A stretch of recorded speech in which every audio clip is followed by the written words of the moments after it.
చిక్కోలు జిల్లాలో 400 ఏళ్ల క్రితం సరావత్కు 1000 ఎకరాల భూమిని కేటాయించింది అప్పటి మొఘల్ సామ్రాజ్యం.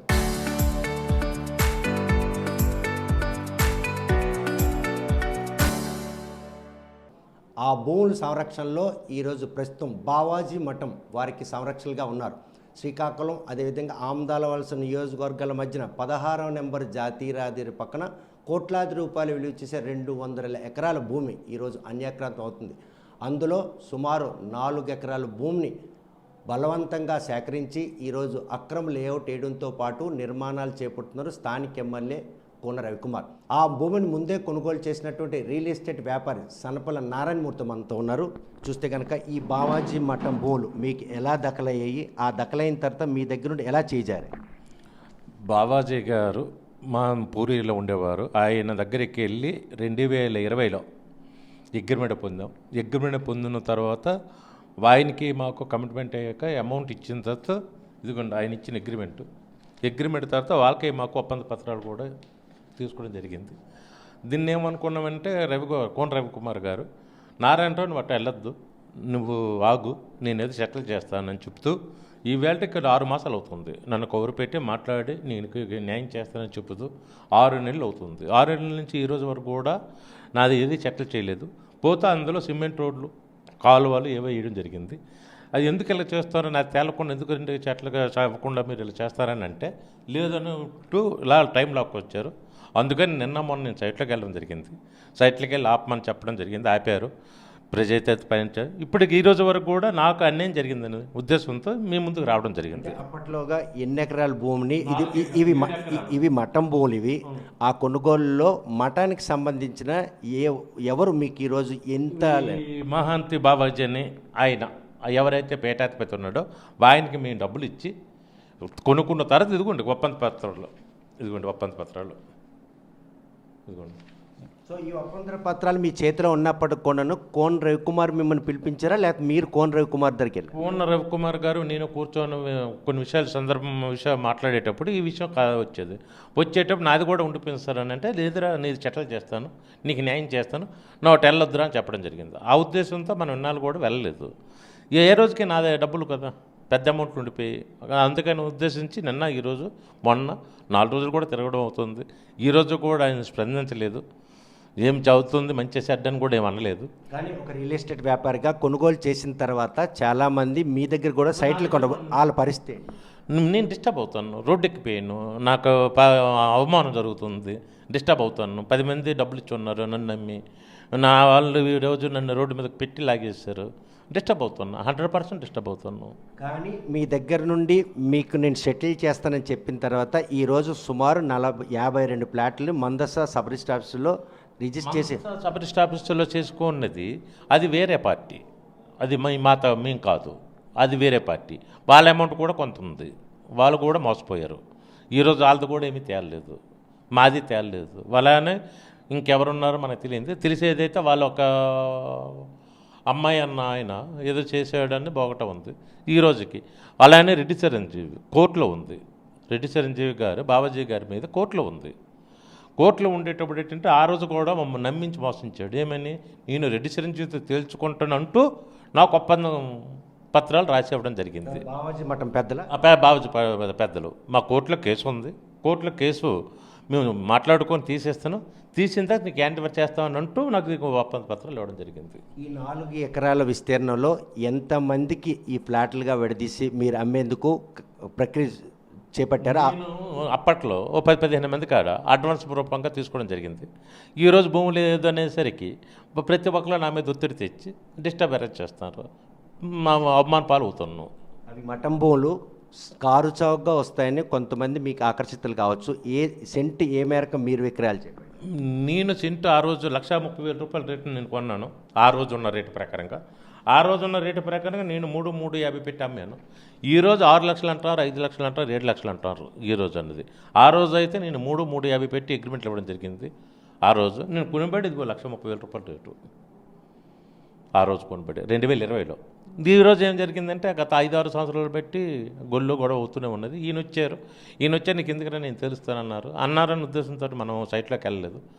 ఎప్పటికీ సెటిల్ చేస్తామన్న దాంట్లో మీరు అనుకున్నటువంటి ప్రైస్కి హైప్ ఇస్తామన్నారా, లేకపోతే మిమ్మల్ని అందులో పార్ట్నర్ చేస్తామన్నారా? ఈ అడీల్స్ అన్నింటినీ అతిక్రమించి అమౌంట్ మూలంగా సెటిల్ చేస్తానరా, నీకు న్యాయం చేస్తానరా అనడం జరిగింది. సరే అని ఊరుకోవడం జరిగింది. ఈ రోజుకి కూడా 6 మాసాలు అవుతుంది, ఏ రకమైన స్పందన లేదు. కనీసం ఈ విషయంలో నెగోషియేషన్ చేశారా మీరు? ఇప్పుడు మీ సైట్లని వేరే వాళ్ళు ఎంకరేజ్ చేసుకొని కలిసి అమ్మకం పెట్టారు, అమ్మకాలు అవుతున్నాయి, అందులో బిల్డింగ్లు కూడా కడుతున్నారు. ఆ బిల్డింగ్లు కట్టాను నేను ఆపడం జరిగింది. నేను ఆ బిల్డింగ్లు కడుతుందనికే నా ఆస్తి మీరు ఎవరుగా కట్టడానికి ఉద్దేశించి నేను వెళ్ళి పేపర్లు పట్టుకొని నాకున్న హక్కులతో నేను సైట్లోకి వెళ్ళడం జరిగింది. రియల్ ఎస్టేట్ వ్యాపారిగా సనపల్లి నారాయణమూర్తికి ఒక సొసైటీలో ఒక గౌరవం ఉంది, నమ్మకం ఉంది. ఆ నమ్మకం ఈరోజు చేయి జారిపోయే పరిస్థితుల్ని ఎవరు తెచ్చారంటే సో చేయి జారిపోయే పొజిషన్ కనబడుతుంది. మాట పడిపోయిన ఆల్రెడీ.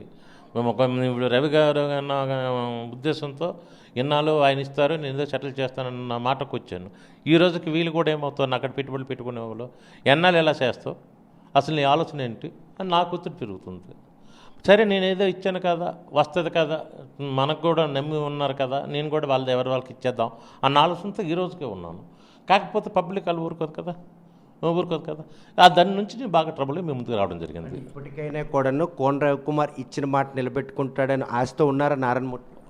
100% ఆస్తా ఉన్నాను, 100% ఆస్తా ఉన్నాను. అంటే ఆశలు అడియాశలు చేసే విధంగా అక్కడ అక్రమంగా లేఅవుట్ వేయడంతో పాటు రాత్రికి రాత్రి సీసీ రోడ్లు వెళ్ళడం, ఈరోజు కన్స్ట్రక్షన్ సాగడం ప్రక్రియ చూస్తుంటే అధికార బలంతో నారాయణమూర్తిని పూర్తిగా భూస్థాపితం చేసిన ప్రయత్నం అనుకోవచ్చు. అలా అనుకోవచ్చు కదా, అనుకోవాలి కదా. ఈరోజు కూడా ఏం జరుగుతుంది ఏమన్నది కూడా ఎన్ని సిమెంట్ రోడ్లు వేస్తారు, ఇంత జరిగేది ఏ రోజు నాకు చెప్పలే. రోడ్లు వేస్తున్నారంటారు, ఏదో మెట్రో రోడ్లు వేస్తారు అనుకున్నాం, చెయ్యి నన్ను ఎలక్ట్రికల్ లైన్ వేస్తామని ప్రచార పబ్లిక్ మంచిదే కదా అనుకున్నాం. ఈరోజు కూడా అవన్నీ జరిగిపోయి కూడా ఈరోజు కూడా నాకు ఏ రకమైన స్పందన లేదు, ఏ రకమైన ఆలోచన కూడా లేదు. అంటే నమ్మించి నట్టేట ముంచే పరిస్థితి అలా అని నేను అనుకోవట్లేదు. ప్రజెంట్ నేను ఏదైనా న్యాయం చేస్తానని ఈ రోజుకి అనుకుంటాను. చూద్దాం. చేసే పరిణామాలు అక్కడ కనుచూపు మేరలో కనపట్లేదు. బావాజీ మట్టం భూములని తెలుసు, నారాయణమూర్తి కొన్నారని తెలుసు, మిమ్మల్ని పిలిపించి నెగోషియేట్ చేశారు. కనీసం దాని మీద చర్చించకుండా కన్స్ట్రక్షన్స్కి వెళ్ళడం, రహదారులు వేయడం, ఎలక్ట్రికేషన్, ఈ ప్రక్రియ అంతా చూస్తుంటే మీరు ఎవరికైతే ఫ్లాట్లు అమ్మారో వాళ్ళు నష్టపోవడంతో పాటు ఈరోజు కొన్ని వాళ్ళు కూడా నష్టపోయే పరిస్థితులు కూడా ఉంటాయి మీ వివాదాల మధ్య. నష్టపోయే ప్రమాదం ఉంది కదా. ఎందుకు ఇప్పుడు నేను కొంతమందికి అగ్రిమెంట్ ఇచ్చాను, నాకు వాళ్ళు పేపర్ ఇచ్చారు, నేను కొంతమందికి ఇచ్చాను. ఇలా ఏమవుతుంది, డిస్టర్బ్ అవుతుంది కదా. వాళ్ళు డిస్టర్బ్ అవుతారు, నేను డిస్టర్బ్ అవుతాను. ఆ పార్టీలకి ఇప్పుడు స్థలం కాదు, కొత్త వ్యక్తులు కోన రవికుమార్ అమ్మకం చేపట్టారు జరుపుతున్నారు, కొత్త వ్యక్తులకు అమ్మకాలు జరుపుతున్నారు. మరి పాత వాళ్ళకి నేను కమిట్మెంట్లు ఇచ్చి ఉన్నాను కదా, వాళ్ళు డిస్టర్బ్ అరేంజ్ చేస్తారు కదా. ఎంతమంది బాధితులు? 10-15 మంది బాధ్యతలు ఉంటారు. 10-15 మంది నేను కమిట్మెంట్ ఇచ్చి ఉన్నాను. ఈ 10-15 మంది ఒత్తిడి తెస్తారు కదా. నాకు ఆ ఒత్తిడి రాబట్టే నేను ఈరోజు మొన్న సైట్లోకి వెళ్ళి ఆపాల్సి వచ్చింది.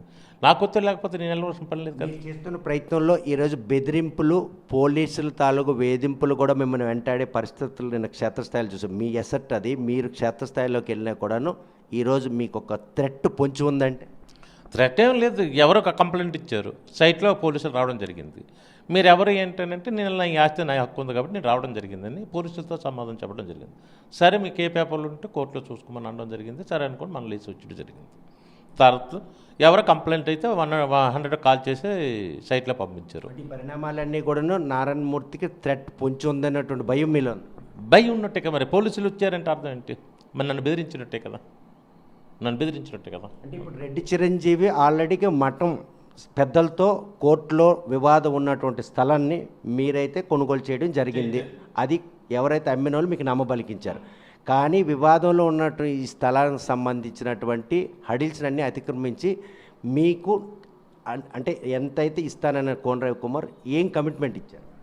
ఎంతేం లేదు, నీకు న్యాయం చేస్తాను రా, ఫిగర్ ఏం అనలేదు, నీకు న్యాయం చేస్తాను, సెటిల్ చేస్తాను, నన్ను నమ్మవేంట్రాను. సరే ఓకే, మనం కూడా మనకు కావాల్సిన వ్యక్తే కాబట్టి ఆయన మాట మీద నేను బేసి వెళ్ళిపోయాను.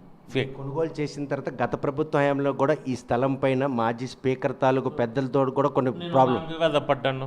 గత 5 సంవత్సరాలు కూడా ఇబ్బంది పడ్డాను, వాళ్ళతో గొడవలు పడ్డాను. 5 సంవత్సరాలు కూడా కంటిన్యూ ఏదో రోజు చిన్నది పెద్ద గొడవ అవుతూనే ఉండేది. వాళ్ళతో మీకున్న విభేదం ఏంటి అసలు? ఆయనకేం లేదు. ఆయన ఆ రోజు ఏమన్నారంటే, నేను భూమి మేము కొన్నాము, నువ్వు ఎవరో ఏంటి, నేను మా హక్కుల మీదకి వచ్చా, మీకు ఉన్న హక్కులు మీరు పట్టుకుంటారంటే నా హక్కులు నేను తెస్తానన్నాను. ఈ రోజులాగే ఆ రోజు కూడా నా పేపర్లో మంచి చెట్లు చూపించాను. నువ్వే హక్కులు ఉన్నాయి రమ్మని. వాళ్ళు ఏవో డాక్యుమెంట్లు ఏవో చేశారంటారు. ఆ డాక్యుమెంట్లన్నీ సర్వే నెంబర్ తప్పు, 52 డాక్యుమెంట్లు ఏవో చేశారంటారు. ఏదో నెంబర్ వేసి తప్పు డాక్యుమెంట్ చేసుకుంటారు. అది నాకు సంబంధం లేదు. ఆ ఉద్దేశంతో నేను ఆయనతో కూడా పోట్లాడాను. గత 5 ఏళ్ళు కూడా ఆయన ఉన్నన్నాళ్ళు కూడా నేను పోట్లాడడం జరిగింది. అది అందరి కొత్త రోడ్లో మొత్తం కూడా తెలుసు. అటు మాజీ స్పీకర్ తమ్మినేని సీతారాంతో పాటు ప్రస్తుతం ఆమదాల్సిన ప్రాతినిధ్య కోనరావు వీళ్ళు ఇద్దరితో పడుతున్నటువంటి ఈ ఏదైతే ఈ ఫైటింగ్ ఎగ్జిస్టెన్సీలో ప్రస్తుతం మాత్రం నారాయణమూర్తి కొనుగోలు చేసినటువంటి ఈ భూమి చేయి జారిపోయే పరిస్థితులు కనబడుతున్నాయి. మరి అది కదా జరుగుతుంది. ఇప్పుడు ఆల్రెడీ సిమెంట్ రోడ్లు వేసి అపార్ట్మెంట్లు వేసేస్తున్నారంటే మరి అది ఇబ్బంది అవుతుందనే కదా నిన్న రావడం జరిగింది. నేను అక్కడ రావడం జరిగింది. లేదనుకుంటే ఎన్నాళ్ళు నేను రాను కదా.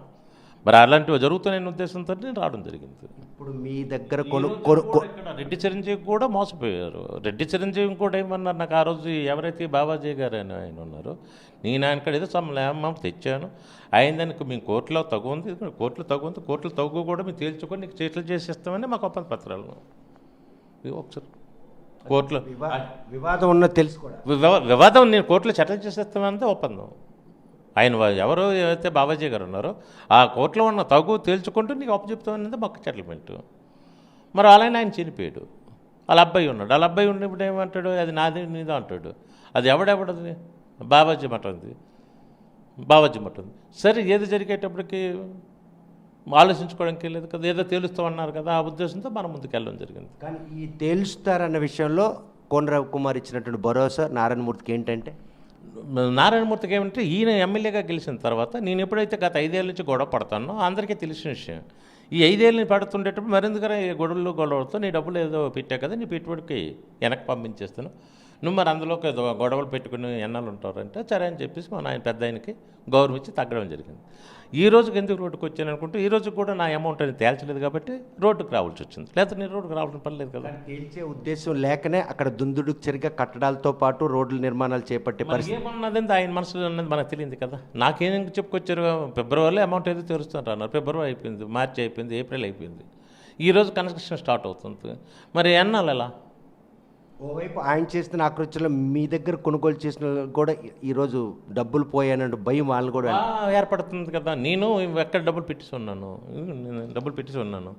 వీడు నా దగ్గర పెట్టుబడి పెట్టుకోవడం వల్ల కూడా అనుమానం వస్తుంది కదా. భూమి లేక డబ్బులు లేక ఏంటి పొజిషన్ అడుగుతుంటారు. ఇప్పుడు కట్టిన వాళ్ళు కూడా నిర్భయంగా అక్కడ ఆవాసం ఉండే అవకాశం ఉంది ఈ వివాదాల నేపథ్యంలో. బిల్డర్గా ఒక రియల్టీ ఎస్టేట్ ఏమంటారు, ఇప్పుడు ఎవరైతే నిర్మాణాలు చేపడుతున్నారో వాళ్ళు నిర్భయంగా సొంత ఇంటి కళ నెరవేరిందన్న సంతోషం ఉంటుంది ఈ ఒక రియాల్టర్గా. దానికి సరైన డాక్యుమెంట్ లేదు. ఇలాంటి డిస్టర్బ్తో ఎవడైతే మన ప్రశాంతం కలిగి ఉంటాడో, నిన్నే ఉన్నాం మనం గొల్లెట్టాము, రేపు తప్పదు ఇంకోటి వస్తాడు, ఏదేదామని ఎవరిదో వాళ్ళకి క్లోజ్ చేస్తూ క్లియరెన్స్ ఇస్తే అక్కడ కొట్టుకుంటూ ప్రశాంతంగా కొట్టుకోవడం మంచి సెట్ అవుతుంది. ఎవరికి తేల్చకుండా మనం ఏదో జరుపుతాము చేసుకుని వెళ్ళిపోతామంటే అది ఎంతవరకు కరెక్ట్? అంటే రెడ్డి చిరంజీవి గారు చెప్పిన ప్రకారం అక్కడ 10 ఎకరాల ల్యాండే బావాజీ మఠంది ఉంది, దాన్ని మాత్రమే అమ్ముడు పోయింది అన్నారు. నిజమేనా?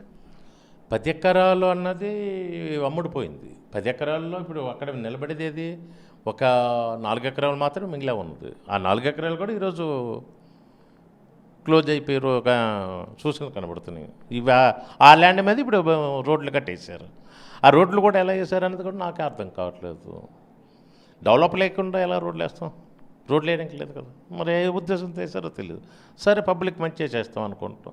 వేసేసేటప్పటికైనా పబ్లిక్కి అందరికీ మేము సంబంధించి ఉన్నాం కదా, మాకు న్యాయం జరగాలి కదా. అదే ఆయన కోరుకుంటాను. అది ఏదో చూద్దాం.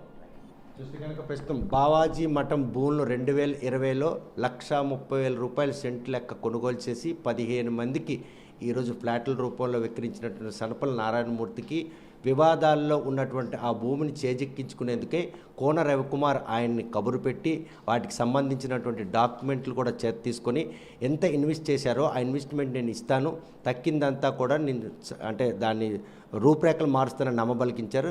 ఇది జరిగి 6 నెలలు కావస్తున్నా ఇప్పటికీ ఆయనకి ఎటువంటి భరోసా ఇవ్వకుండా అక్రమ లేఅవుట్ని వేసి అక్కడ ఫ్లాట్లు అమ్మడం జరిగింది, రహదారుల నిర్మాణం జరిగింది. తను కొనుగోలు చేసినటువంటి స్థలంలో ఆయన పాగా వేసే విషయంలో మాత్రం ఒక రియల్ ఎస్టేట్ వ్యాపారిగా తన ఖాతాదారుల దగ్గర తలదించుకునే పరిస్థితి నెలకొందని చెప్పి సనపల్లి నారాయణమూర్తి భద్రపడుతుంటే ఈ మఠం భూముల కొనుగోలులో రెడ్డి చిరంజీవి కూడా తీవ్రంగా నష్టపోయారు. అదేవిధంగా మమ్మను కూడా నష్టపరిచినటువంటి కోన రవికుమార్ మాకు కావాల్సినటువంటి నష్టాన్ని పూడ్చాలి, అధికార దుర్వినియోగం చేస్తూ మఠం భూములను ఆక్రమించుకొని ఇటువంటి నిర్మాణాలు చేపట్టిన ఆయన విషయంలో ప్రభుత్వం ఏ విధంగా చర్యలు చేపడుతుంది. ఎవరైతే ఈ నష్టపోయినటువంటి రియాల్టర్లు కావచ్చు, అదేవిధంగా కొనుగోలు చేసినటువంటి యజమానులు ఎటువంటి లాభాన్ని ఈరోజు పొందుతారు, ఈయన చేసినటువంటి ఈ ప్రయత్నంలో ఎంతమంది బాధితులు బయటకు వస్తారనే విషయం వేచి చూడాల్సిందే. వీడియో జర్నలిస్ట్ రామకృష్ణతో సత్యం, RTV శ్రీకాకుళం.